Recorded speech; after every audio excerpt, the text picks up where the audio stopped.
guys দেখুন আলোয়া স্টেশনে কি ভিড় সবাই আছে এর লেগে যায় যাইবার চাইতেছে বাড়ির মধ্যে বিবেক এক্সপ্রেস দেখুন কি লাগাত ভিড় কন্যাকুমারী ডিব্রুগড় বিবেক এক্সপ্রেস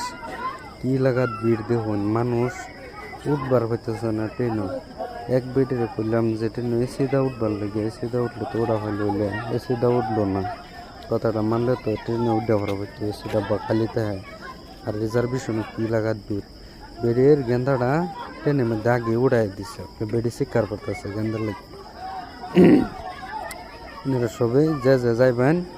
বলে এসি টিকিট আগে কেটে দেবেন না হলে রিজার্ভেশন তো যা যাইবার চান কন্যাকুমারী যাবেন আগের দিন গিয়ে কন্যাকুমারিতে যাবেন দেখুন ট্রেনটা ছেড়ে দিচ্ছে দেন পুলিশ নামাই আলতেছে মানুষ কি লাগাত ভিড় মানুষ দেখছেন এসে আলো স্টেশনে তো উঠবারই নাই এরকম ভিড় মানে আর কইবার মতন নাই আপনারা দেখুন দেখে ভিডিওটা শেয়ার করুন যদি